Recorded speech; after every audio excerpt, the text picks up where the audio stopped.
Before my accident, I didn't believe in God. There was like a hate that I had. So I was a passenger in the vehicle, traumatic brain injury, shattered almost every single bone in my body, punctured my lungs. I pretty much destroyed my body.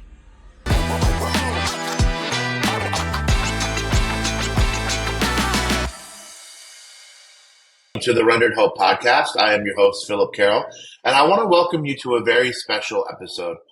As you can see in the bottom left corner, this is episode 4. As of last week, we have now launched our Spotify exclusive episodes. These will be twice a month, and these are episodes with very special people that you can only find on Spotify. So every other Thursday, feel free to swing on over there, and you'll be able to catch those episodes. I'm thinking down the road, they might be uploaded to YouTube as audio files, but for now, they're going to be exclusively on Spotify. You might notice that I'm in a different set today. I am traveling. So for today's episode, for the intro and outro, you'll notice a different set. But for the interview, we are back in our normal setup. So today I am joined by a very special guest. Her name is Kimberly, and I've actually known her for over a decade. And you're going to hear a conversation about a situation that happened in her life just a few years ago and just the ramifications and how she's been dealing with that. So I'm very excited to get to that for you guys today. So as we go through these episodes, I want to just encourage you guys just to leave a comment, subscribe to the YouTube, follow the Spotify, leave a rating, and just let us know what kind of guests are you hoping to see through these episodes, and even leave some positive reinforcement for those who are coming on. I'm sure they're going to be coming back to these episodes and reading these comments. So just want to encourage you guys, just let them know, did the episode impact you? Do you have any words for them? And I'm sure that'll be something that they really reflect on and appreciate. So without further ado, let us get to the episode. Here is my interview with Kimberly Fernandez. Kim, how are you doing today? Hi, I'm doing great. How are you? I'm doing well. So it's a pleasure to have you on today. And this is something that I've spoken to you a few times about recently. Just getting you on here and sharing just pieces of your story. I know a lot of it. We're going to get into just some of it for the sake of this podcast, but really just getting into over the last couple of years, what's happened to you, how did you recover, and how did you in that time find God, learn more about yourself, and come to now have this beautiful family that you have. So first things first, just let the people who don't know you know, like, what do you do and how do you spend your days? Tell us a little bit about yourself.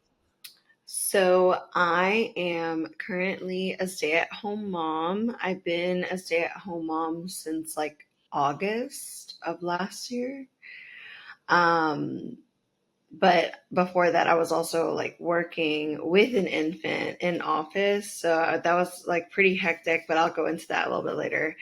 And so right now, yeah, I just get to be with my daughter and help her grow and just watch her become her own little person. And it's such a blessing to be able to do that. Like, I love to see her personality start to shine and everything and really get to experience motherhood.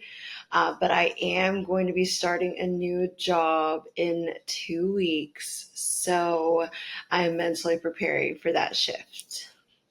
That's awesome. So, getting out of where you were working before, for the longest time in what I know to be your family business, and shifting to being a stay-at-home mother, of course, with your husband and with your newborn, right? How do you feel like you have learned and grown in this past year plus of being a mother and going from being, someone who was in a relationship to being married and having a child and really just learning how to deal with all of that?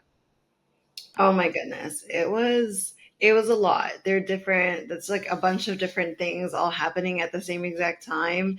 And I really just to this day don't even know how I was able to handle it all. Well, I know that it's because of God, like God's help through all of this. Like He is like my how and why, because it was just I'm involved in a lot of mom groups, and a lot of moms talk about like how babies come in and like the relationships shift, and like mine did a complete shift. It went from boyfriend and girlfriend to husband and wife, and also a mommy, and also working full time, and it was crazy. And it definitely took like a big toll on me. Um, but I just figured out what to I always spoke to my husband, and like, he's my partner for the rest of like my time down here. So I get to like me and him know how we're going to go and tackle everything. So I sit there and I ask him questions, and I'm like, how can I better help you? But it's not one ended, because he always Yeah. asks how to help me. And so both of us have just been tackling everything together. And honestly, like it's been so much. I don't know how to like pull it all into like I don't even know where to start, because it's just gone from so many different directions. But thankfully, like everything is, I feel like I'm a pretty good mom, and I'm also a pretty good wife, and also focusing on myself, because it's like moms, I feel like we forget that, like, yeah, we have to be wives, we have to be moms, but we're also our own person. And that's usually the last bit that's like ignored. But when I get my alone time, I get to sit there and pray and just ask our Lord for his leadership and his way on how to get to everywhere and how to do everything. Because when my anxiety like overfills me, like it, like he says, like to hand it over to him. And thankfully, like this whole situation that I've been, or the events in my life, just go to show like proof to that statement, if that makes sense. Absolutely. So the reason why it sticks out to me, and after our conversation, it'll stick out to a lot more people who listen to this, is even you having a child, in itself was kind of a miracle, wasn't it? Based on just what you went through and things that I know about you. And this is something we agreed that we would kind of discuss. Could you kind of just let, um, like, what happened? I want to talk about, how you got to where you are now, but it's so important to understand where you're coming from. Yes. So at the end of 2018, I was in a car accident, and that changed my entire life. It was a pretty horrific car accident. And so with that, I do want to start and like make it so clear to everybody to please not drink and drive. Please don't drink and drive. Call an Uber and do something. Don't trust anybody else to be driving. Don't trust yourself to be driving. So yeah, so I was a passenger in a vehicle, and I pretty much destroyed my body. Like the accident, I had a really bad, like, traumatic brain injury, and I shattered almost every single bone in my body, punctured my lungs, and the really important bones are my hip socket and my pelvis, because clearly later on I get pregnant, and so that was intense. But yeah, so I was in year, I think 4 or 5 of recovery when I found out that I was, well, when me and my husband got pregnant. So it was really intense during my pregnancy, like the pain and everything, the shift of creating a whole person. And like that was just a miracle there on its own. One, because like my body, like we went to the doctors, and me being able to become pregnant was like a slim chance, like zero to none, really. And so the fact that I did get pregnant was incredible. But of course I was anxious the whole time, because it's just so many things going on. And then as I started to get bigger, it was starting to be more painful on my body.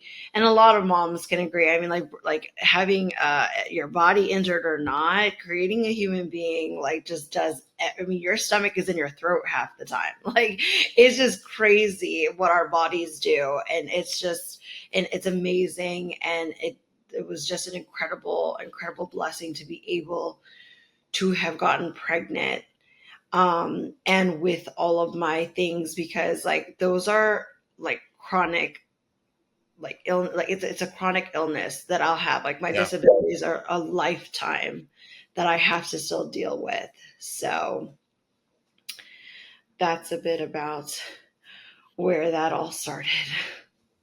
So just hearing that, and for those listening and watching, this is something that you didn't quite expect to hear. But I want to ask you a few questions just in your process of recovery, right?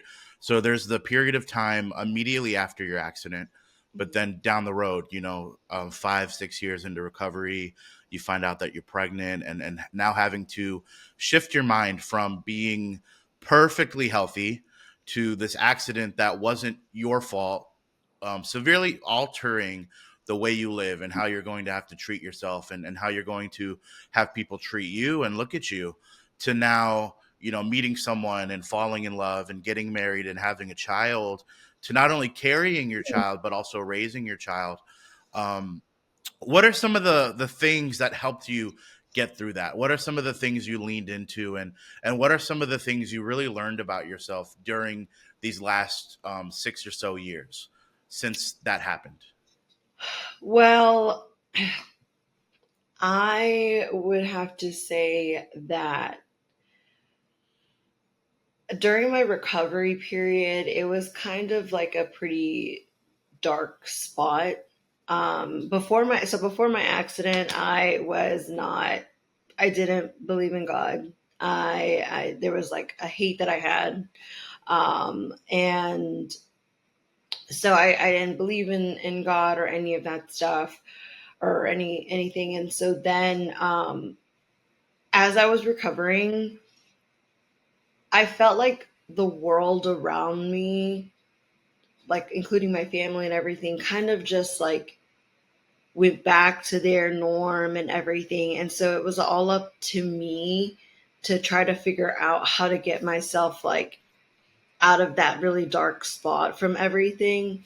And so something in me like told me to like go open up a Bible, go and reach out, to some of my friends that, have such a great relationship with God, and start to like get more involved in that, because the only reason why I'm here is because of God. The only reason why I'm sitting here talking to you, moving my hands, or even being able to like look at anybody or doing, I mean, like my accident, like I was supposed to be a vegetable. Like I was supposed to be a vegetable. When I Yeah. left the hospital, I had like a feeding tube in me. Like it was set that that's what was going to happen to me. And but like I didn't. Like I got to get up, I got to walk, I got to go back into the world, and it's different. It is very, very different now through my eyes, but I know that that's all because of God. That's my only reason why I can do this. So my whole focus then was to become like a better person, because if I'm here, I don't know what my purpose is. But I do want to be like a good, genuine, caring person, because I also know what it feels like to be here and not have anybody for a hot minute after, like, I mean, it was like months, I think almost a year after the accident, that I was still like so isolated from everything and everyone. And so that was a huge like that what that is what became like my drive or my focus. And then slowly but surely things started to line up. Like my husband, who apparently was my boyfriend when I was in middle school, I can't remember because of my brain injury, but he's been in my life for forever. And like we come back together as friends and fall in love, and I get to experience like the most genuine, beautiful love that I've ever experienced. And so we get to go ahead and get to know each other, travel, and like the plan was always for us to get married, but we wanted to try to have a little one. But then we went to the doctors, and the doctor says, no, that's not going to happen with everything that's happened with the accident. And again, another moment where it's like, no, like you may say that, like, but God has a different plan. And I got pregnant, and I got pregnant with a really healthy, long, chunky little like angel that I love so much. And so I just, when all of that was like happening, I just kept like my focus on that and started to like go into different like groups, and social media has helped me here and there more, but like it's a pretty dangerous zone whenever you're pregnant. Like that's like that's pretty scary, a scary place to be at when you're pregnant. So I kind of backed off of there, and I started reading and like becoming more involved in different like groups, and just really went into like different communities to help me go back and figure out how to do life even with all of these disabilities. It's crazy because you talked about how before your accident you didn't have a care for God, right? You didn't live for him, you didn't love him, you didn't look for him.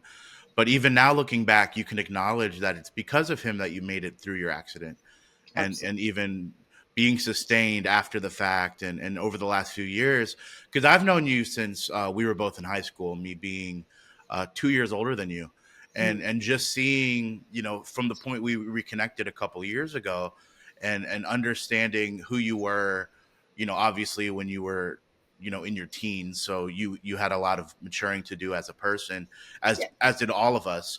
But just seeing who you were, and how you carried yourself in priorities of life, and just knowing a little bit about you from when you were in college, to now, just seeing the shift in your priorities, and looking at things from a different perspective, right?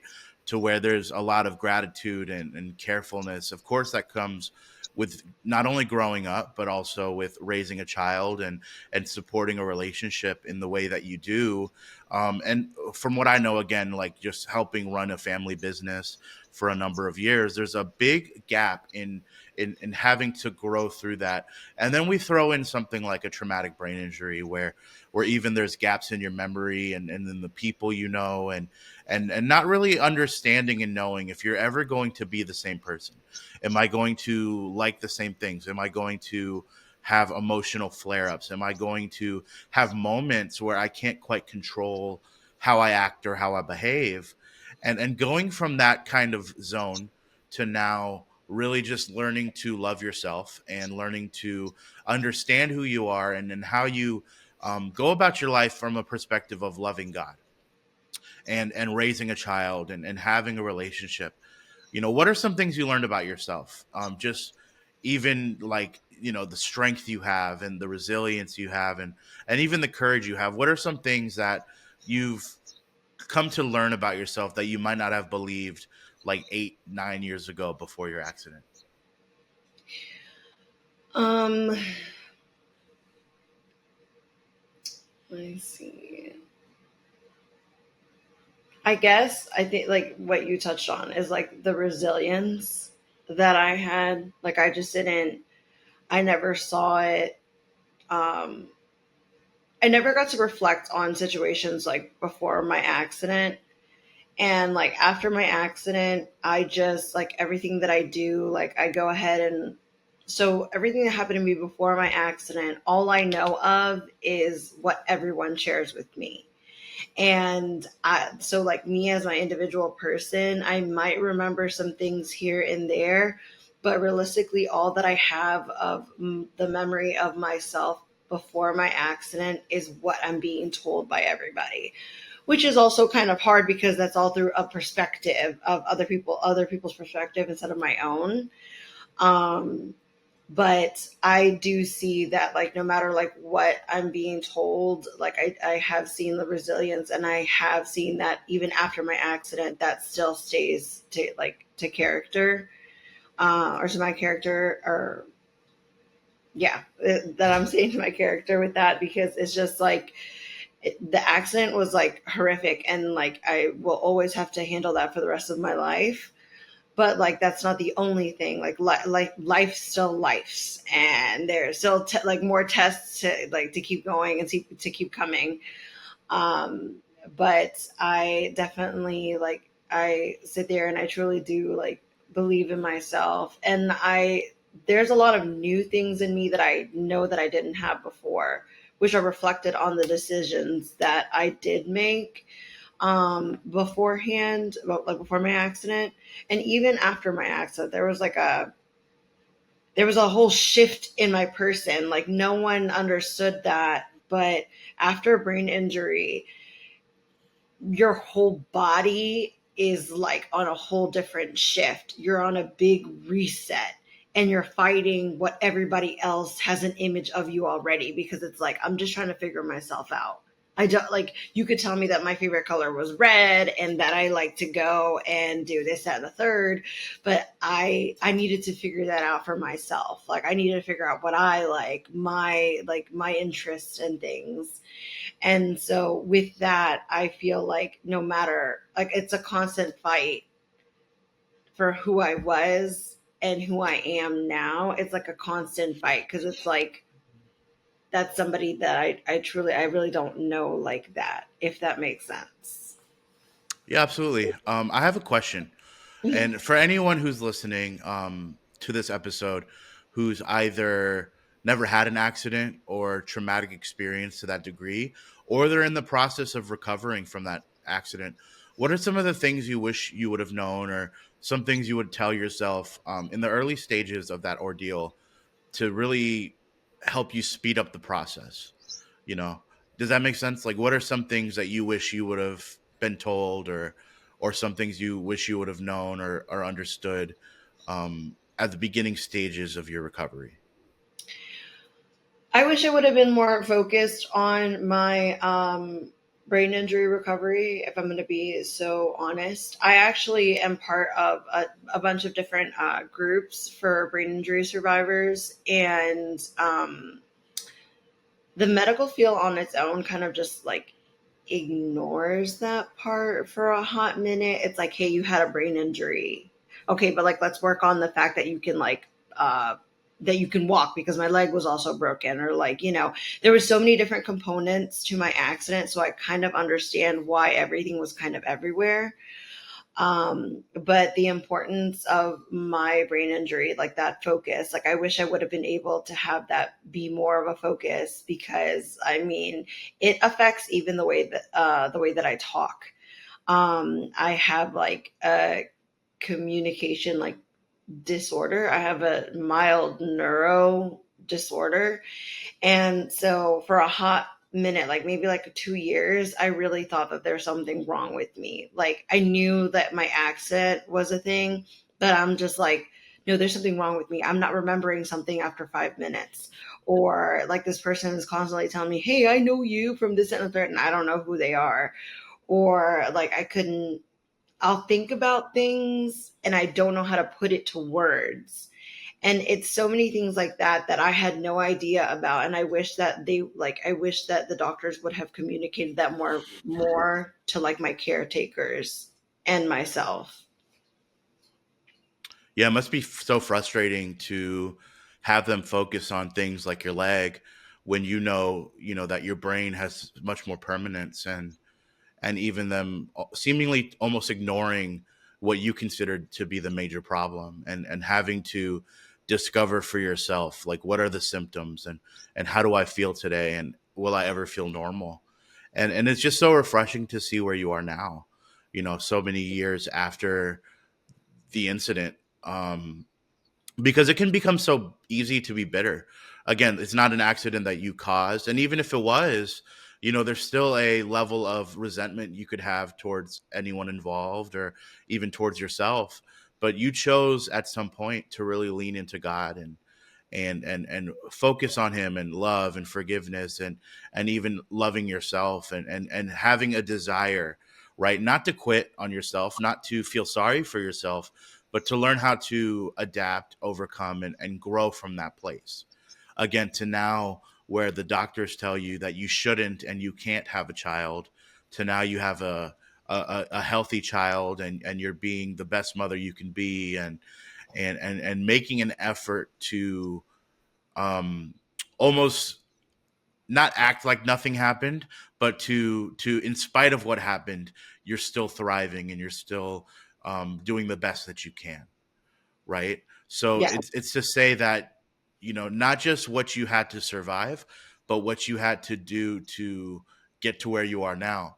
Because who knows where you could have been if that accident hadn't happened, right? Because of how you might have been living, or where you might have been, or the people in your life. And even though you might not quite understand or recognize or remember everything that people might bring to you, or even pictures and videos you might have, um, it's just so amazing to see like the shift in your life and how much you've done and how much you've grown. So what are some of the things that you're looking forward to over the next year, over the next few years, things that you want to do, and things you want to accomplish in your life? Well, like I said, I'm going to be starting a new job in a new field.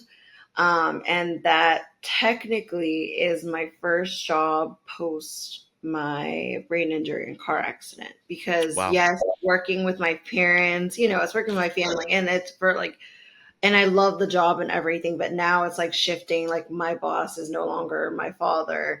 So it's a whole new realm. So I'm hoping to prove to myself that I can do this, that like regardless of my brain injury and some of the disabilities that I have, I'll be able to balance it out to do my job the best that I can. Which also means that I am leaving my little one. And so I was literally crying about it yesterday. She has been with me for like, I mean, technically like 29 months, including the pregnancy.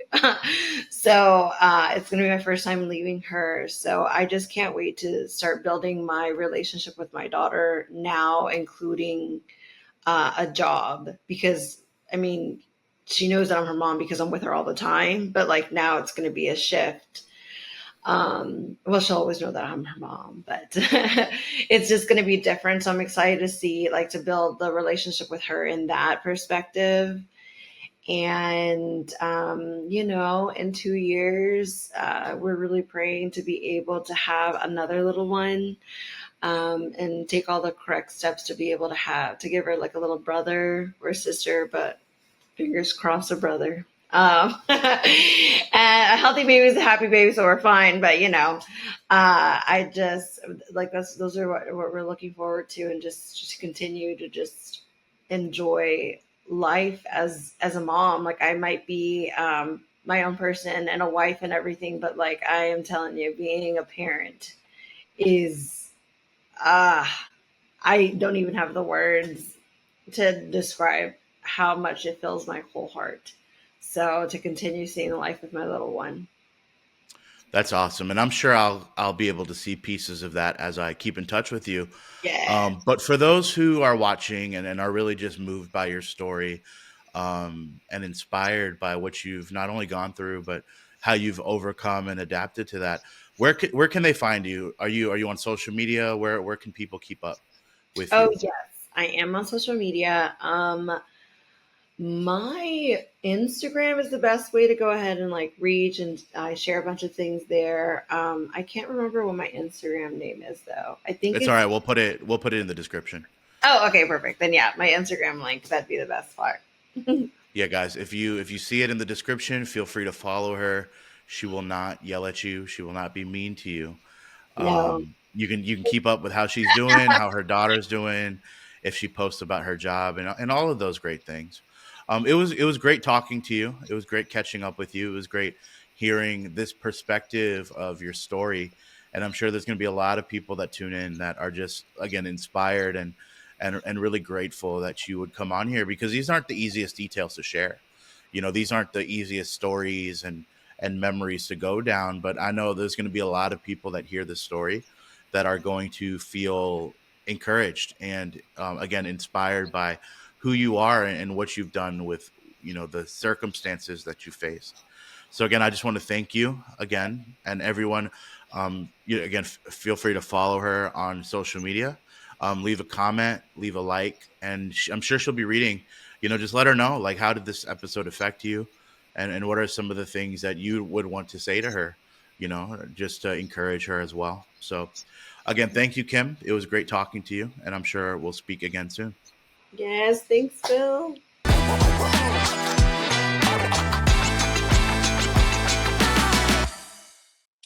There you have it. Thank you so much for joining me this week, Kim.